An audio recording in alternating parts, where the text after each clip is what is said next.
Pegel banget. Ada Indo. Lagi ngapain? Lagi olahraga, biar sehat dan panjang umur. Indo, nggak kerasa ya? Baru libur kemarin tahu-tahu sekarang bentar lagi udah mau selesai liburnya. Waduh, berarti aku nanti sibuk kerja lagi?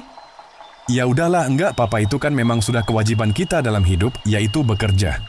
Indo, aku mau tanya sedikit boleh tak? Walau tak terlalu penting sedikit, kira-kira adakah ciri-ciri orang pengikut Dajjal? Tentu ada, namun saya sebutkan 3 saja. Inilah 3 golongan pengikut Dajjal. Yang pertama adalah orang-orang yang mengejar urusan dunia sampai lupa kepada kewajiban mereka kepada Sang Ilahi, melupakan urusan di akhirat, dan menganggap akhirat hanya cerita hayalan saja. Dan itulah orang yang gampang nanti ditipu oleh Dajjal karena membawa hal-hal yang ia inginkan. Kedua adalah orang yang menganggap dirinya paling benar, yaitu mereka yang tidak ingin belajar ilmu agama, tapi paling lantang saat mencela.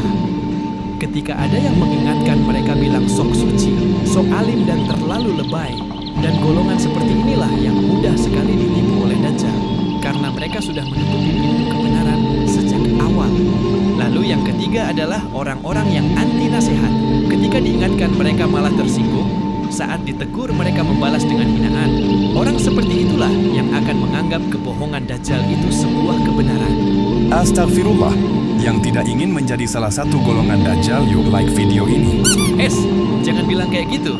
Apakah agama mengajarkan untuk meminta-minta? Apakah agama mengajarkan untuk mengamen demi kepentingan pribadi? Maaf, saya tidak tahu soal itu. Assalamualaikum brother, lagi pada ngapain? Lagi cerita soal orang-orang yang termasuk dalam golongan Dajjal. Tapi aku mau ngingetin dikit. Namun sebelum itu saya minta maaf dulu, karena bisa saja ini menyinggung.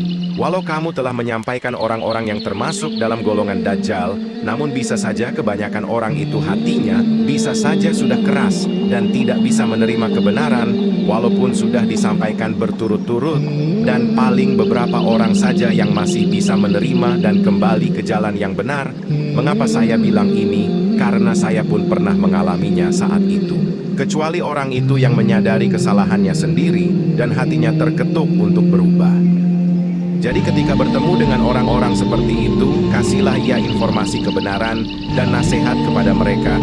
Dan janganlah kamu memaksakan ia untuk berubah, karena biasanya orang-orang seperti itu pasti perlu proses untuk menyadari kesalahannya sendiri dan ingin berubah. Oh, jadi gitu. Semoga yang nonton video ini selalu istiqomah di jalan yang lurus dan diberikan keselamatan di dunia hingga akhirat ya. Namun teman-teman, jika kalian bingung ingin mengejar dunia atau akhirat, simpulkanlah sendiri. Namun saya beri solusi, yaitu dengan mengejarnya. Dengan seimbang, yaitu dunia dan akhirat. Yang agamanya muslim, jangan lupa salat, memohon istiqomah, dan jauhilah larangan-larangan yang telah diberitahu dalam Al-Quran dan hadits. Indo, yuk pulang dulu. Baiklah. Diam! Dari tadi cerewet mulu soal gencatan senjata. Nanti saya simpulkan apakah saya terima atau tidak jadi. Jangan cerewet dulu. Dan jangan maksa. Mereka maksa banget dia. Tapi berkat gencatan ini saya bisa melanjutkan nuklirku ini. Seru juga ternyata. Hei Zionis laknat, kamu itu tujuannya apa? Aku bisa menjelaskan soal ini.